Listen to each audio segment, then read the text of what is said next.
Vy vyjadrujete pohoršenie nad tým, ale ja vám pripomeniem vašu minulosť. Vy máte takisto vzťah s Zlatým padákom aj vo vašom rezorte. Ja vám chcem pripomenúť v roku 2006. Vaši dvaja najbližší spolupracovníci, ktorí aj dnes pracujú na ministerstve financií, vy ste im dali odškodné, bolestné, pretože skončili prácu v štátnej správe, dohromady 600 000 korún. Keď ste prišli minulý rok v júli na ministerstvo financií, po 3 dňoch ste s rozhorčením skonštatovali, že sme dali odmeny pracovníkom ministerstva financií 400 eur na hlavu. Porovnáte si 600 000 korún dvom ľuďom a 400 eur na hlavu. My sme odmenili 50 ľudí, vy ste tou istou sumou, ktorý vy dvoch. A to ste samozrejme nemali ešte žiadny problém s tým, pár mesiacov na to v decembri, dať odmeny na ministerstve 2,5-krát vyššie ako my v júni, to znamená 1000 eur na hlavu. A toto je hovoríte nezmysly. Nemám tu podklady o tom, akým spôsobom ste plýtvali a rozhadzovali na ministerstve.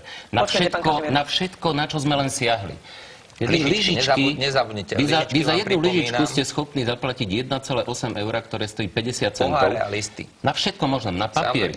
Ministerstvo financií za ministrovania pána Počiatka a za štátneho tajomníka pána Kažimíra urobilo dokonca to, že z metódy, ktorá všade vo svete slúži na znižovanie nákladov a úspory, urobili zlatú baňu a plýtvanie. Centrálne obstarávanie. Oni si centralizovali centrálne obstarávanie napríklad na kancelársky papier, na ministerstvo financií. Nakupovali ho aj pre iné rezorty. A viete, aký bol výsledok?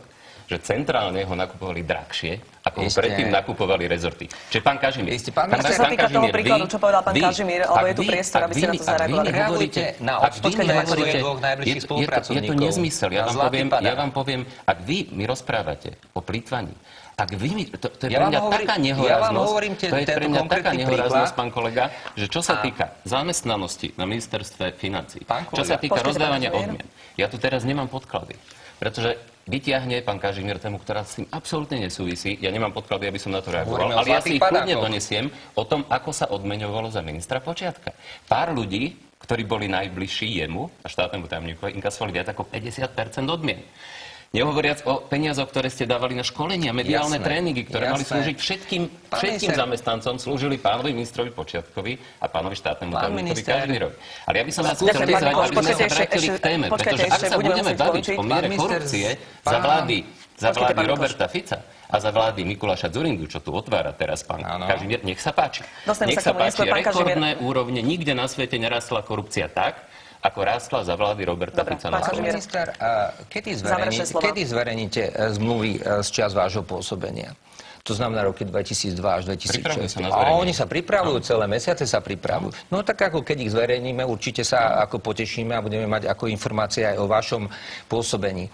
A to, čo tu neustále otravujete vzduch s tou korupciou, pozrite si stránku Demagog.sk, tam vás už usvedčili z toho, že nehovoríte pravdu. Dobre, už nechoďte do osobných útokov, zastavím telefonické hlasovanie. Pán Mikloš, môžete ešte krátko reagovať a môžete si to dopovedať v ďalšej nejakej našej relácii. Ak hovorím o raste korupcie, tak nehovorím o svojich subjektívnych pocitoch, hovorím o medzinárodných rebríčoch, ako je napríklad rebríček Svetovej banky, alebo ako je napríklad rebríček Svetového ekonomického fóra, kde sa Slovensko umiestnilo počas vlády Roberta Fica v korupcii na 133. mieste zo 135 hodnotených krajín. Ďakujem, to sú záverečné slova našej relácie. Toto nie je môj názor.